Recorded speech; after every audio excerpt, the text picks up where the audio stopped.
The beginning of this very dangerous evil story takes place in 1965, showing that time when everyone used to believe in Christianity. Many church fathers were given very good training so that they could fight evil, i.e., demons, effectively. Here, we see Father Peter and Father Louis. Louis was highly experienced and knew how to train his students effectively. Father Peter had just joined and had much to learn so that, in the coming times, Peter could perform exorcisms well. Before this, Peter had only studied exorcisms theoretically, but Father Louis was taking him to a place where an exorcism would be performed on a child. In Peter's hands, a Bible was given, after which he, along with Louis, entered inside. We are shown that there is a 10-year-old boy present there whose body has been possessed by a demon. This demon was very dangerous and would not leave him. They had tried before, but performing an exorcism on just one person was of no use. The boy's mother and father were also present there, extremely distressed because their son was very young, and they wanted to be rid of this demon. As Father Louis approached the demon, he could feel its presence. He took out his cross and Bible and immediately began reciting the mantras included in the exorcism process. After listening to all the exorcism processes, the demon slowly started coming out of the child's body, and everyone could sense this. However, it seemed that the demon was extremely dangerous and beyond anyone's or even God's control. The rituals they were performing had very little effect. The demon's laughter became so intense that the boy's smile and cheeks started to split. As Peter was experiencing all this for the first time, he got very scared. Father Louis then took out his shawl and placed it around the boy's neck, calming him down a bit. Father Louis told Peter to start reciting the mantras written in the Bible, but Peter couldn't do it because he was already terrified. This fear gave the demon an advantage. The devil had fully sensed everything and told Peter that he must be hiding something. You are different from these people, but your preparation is still incomplete. Suddenly, the devil, using his dark powers, started pulling the cross that was placed around the child's mother's neck upwards. The mother felt intense pain in her neck, so Father Peter went there to remove the cross. As soon as the cross is removed, it directly goes onto Father Louis's neck, causing severe injuries and making him fall down. Father Peter immediately rushed to save his senior, who kept repeating that he did nothing. All these things were done by that evil force. Father Louis gave his shawl to his student, and he breathed his last there. The child's father kept pleading with Father Peter to save his son, but Father Peter had very little experience. He had only read about exorcisms in books, and that was the result of becoming a bookworm. He lacked practical knowledge, which made him incapable of doing anything. The devil brutally kills the child, leaving Peter deeply regretful for his entire life. Now, 30 years after this dangerous incident, we are shown a time when a student named Daniel enters the church. Daniel has just completed his studies. Daniel is about to become a powerful exorcist, someone who separates people from evil. Here, a bishop takes Daniel to his teacher, who is none other than Father Peter himself, who, years ago, lost his first case. However, after years of experience, Father Peter becomes a master in exorcisms. He has helped many people free themselves from evil, making him an excellent mentor for Daniel. Without a second thought, the bishop assigns Daniel to Peter. Over the years, Peter's attitude and confidence have grown. He doesn't bow down to anyone, always maintaining self-respect. The bishop explained everything to Daniel, saying that he would learn valuable things from Peter. His experience and knowledge are vast, and you should try to grasp them. Peter left with Daniel in his car, but Peter wasn't easily going to make him his student. Peter stopped the car and asked Daniel who he really was and why he had come with him. Daniel simply replied that he wanted to become an exorcist who helps people from demonic spirits, and you are my teacher who will teach me everything. Daniel started to show a little arrogance here, saying that he was the top student at his school and had extensive knowledge about exorcisms. You can ask me anything, and I'll provide an answer. Now, Peter had to test how much knowledge Daniel actually had. So, he took him directly to a place where many impoverished people lived. Here, Peter explained to Daniel that this was a test for him. In this entire area, there was a spirit that had possessed a person, and Daniel had to use his knowledge to figure out which person was possessed. The spirit wouldn't make it easy for Daniel to identify it within the person's body, so he had to proceed with great caution. Daniel understood his task, so he slowly entered with Peter. There were several teams present, helping these poor people by providing food and clothes. One of the ladies from those teams came to offer them food, but Peter declined. Daniel, now analyzing everything carefully, slowly moved forward. He noticed a man sitting alone in a corner, not socializing much, an indication that the person had a dangerous spirit inside him because those possessed by dark spirits usually avoid social interactions. Daniel approached the unknown man and began asking questions. The man started to become uneasy, sensing that Daniel was trying to drive him away. His only purpose was to stay beneath the roof to escape the rain. Daniel began suspecting that there was a dark spirit inside him. Therefore, he took out his cross and began showing it to the man. However, there were no changes in the man's body, confirming that there was no spirit inside him. But soon, right behind them, the same teammate, a lady, suddenly began to change her facial expressions. Peter already knew about this, but he hadn't told Daniel because this was part of the test. Inside that lady, there was the dangerous spirit that was now trying to come out, causing a massive storm in just one instance. Everyone in front of her was being tormented and disturbed. However, Peter was prepared for this. He had planned it beforehand. He quickly started the exorcism, reading mantras and showing the cross symbol, forcing the dangerous spirit out of the lady's body. In no time, the woman becomes normal again, and Peter sends the dangerous spirit into hell. Daniel had failed miserably in his test here. Peter once again questioned Daniel, asking why he had come to him. Daniel had no answer at that moment. Yet, Peter continued to explain that being the top student in class means nothing. You've read everything from books, but practical situations are different. These involve risks, even the risk of losing someone's life, something you haven't experienced yet. Peter then detailed the incident about whether the demon had possessed someone's body or not. Despite several successful exorcisms, Peter still remembered his first exorcism, where he had failed miserably. After sharing everything, Peter took Daniel to another place where a case awaited him, Charlie. Charlie, a 15-year-old boy, was possessed by a dangerous demon who had already committed murder, killing his own sister. Charlie was now kept in jail for this crime. Peter knew everything but wanted to help Charlie stand on his own feet, so he sent Charlie back to his room to gather information independently. Daniel entered Charlie's room directly to find clues. As soon as he stepped inside, Daniel began experiencing visions. Charlie was calling for help. He saw that Charlie's family didn't allow him to go anywhere, keeping him confined within the house. And in everything, they kept stopping and discouraging him. But the moment Charlie was possessed by that dangerous spirit, he killed his sister in a very bizarre way. These events began unfolding right before Daniel's eyes. Daniel now directly told Peter all these things and left with him to see Charlie in jail. Here too, Daniel was going alone to meet Charlie and talk to him. Upon being questioned, Charlie simply stated that he did not kill his sister. Instead, it was the work of that dangerous killer who would enter his room every day and control him to carry out these actions. Daniel then asked how long he had been experiencing these things.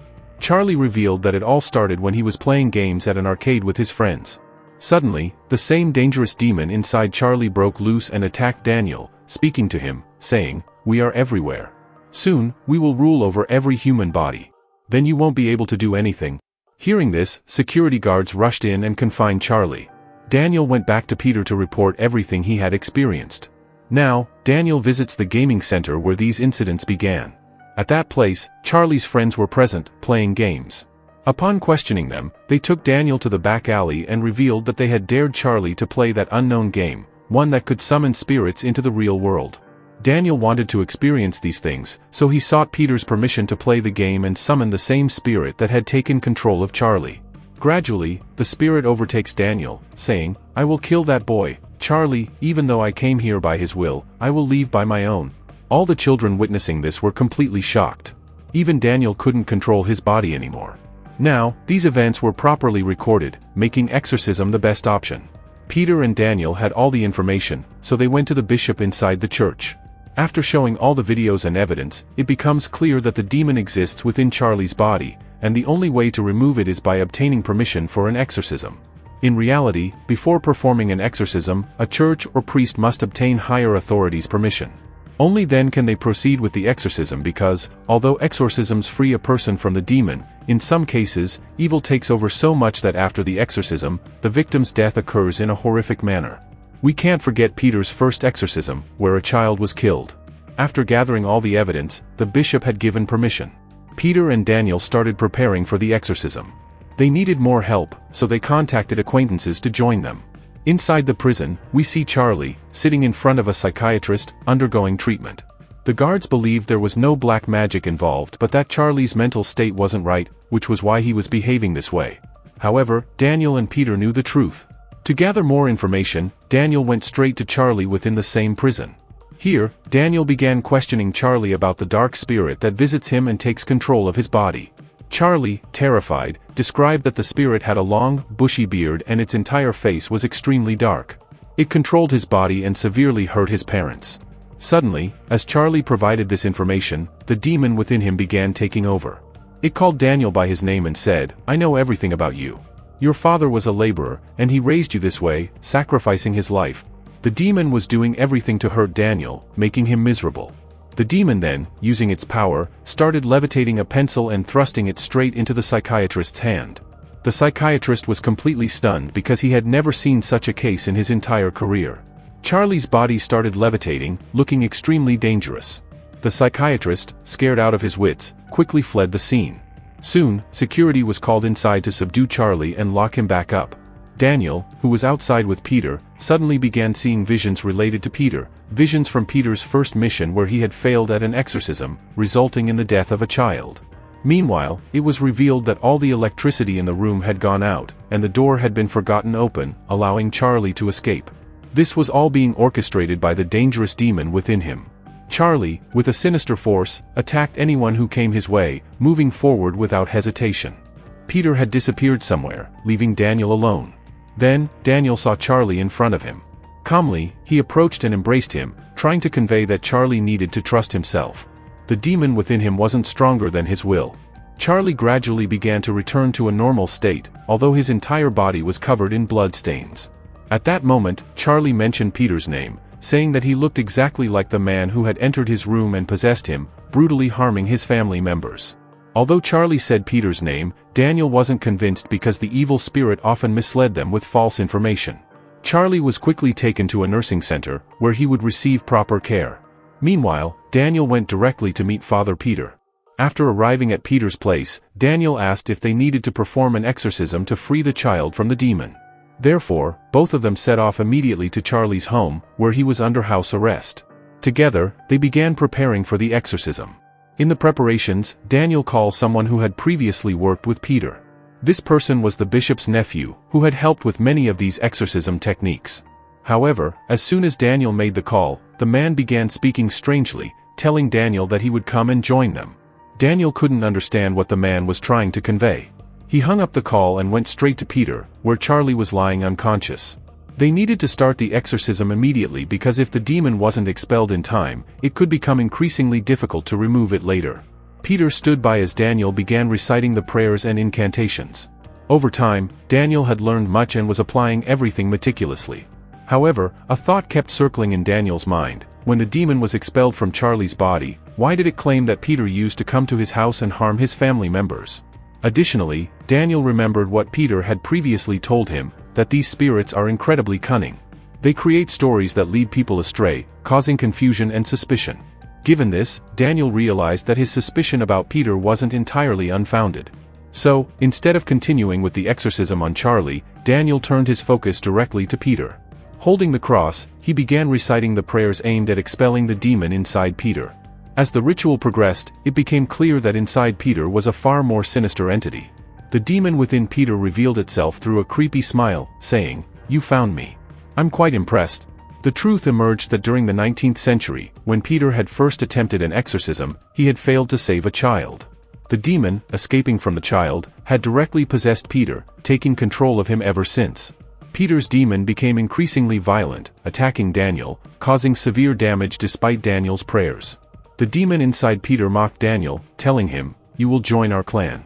Like the others, I have controlled them." Peter's demon had possessed countless students over the years, connecting their souls and cursing them. Daniel realized the man he had called earlier was also part of this dark influence, hence his strange behavior. When Daniel regained consciousness, he found himself near a body of water. Suddenly, several spirits grabbed him and began dragging him into the water, as if trying to pull him in to join them. With great effort, Daniel managed to break free. Peter, throughout his life, had been haunted by the same dark spirits that controlled him from within. Daniel, however, questioned the morality of such control. He argued, "What benefit do you gain from taking innocent lives? What fault do these children have?" The demon inside Peter responded coldly, "Every army needs soldiers. I'm building my own army of demons, one soul at a time. Soon, the entire world will fall under my grip." Peter, desperate to include Daniel in his sinister army, attempted to curse him, approaching him with his dark influence. However, Daniel refused to succumb. He pushed Peter back and swiftly pulled out a cross, thrusting it into Peter's neck. The force of the crucifix caused immense pain, driving Peter into a frenzy. The demon within Peter fought back, but Daniel's resolve, fueled by faith in God, remained unshaken. His belief was unwavering, and he trusted that God's power would triumph. The demon, unable to overpower Daniel's faith, eventually retreated. Peter's body convulsed violently as the demon fled, leaving him weak and unable to speak. His last words were a faint "Thank you, Daniel." This wasn't the first time such a battle had occurred. In Peter's first exorcism, the same incident happened with a child's mother, where the cross that was placed around her neck shifted to Peter, leaving the demon to possess him instead. However, this time, Daniel's unwavering faith allowed him to successfully exorcise the powerful demon, not just from Peter, but from Charlie as well, restoring him to normal. Daniel, having faced such a daunting task, understood the responsibility that lay ahead. The remnants of this dark clan still existed, those influenced and controlled by Peter's former students and his demon army. With this weighty task, Daniel set out on a new mission to dismantle the entire sinister network. Thus, our chilling story reaches its conclusion.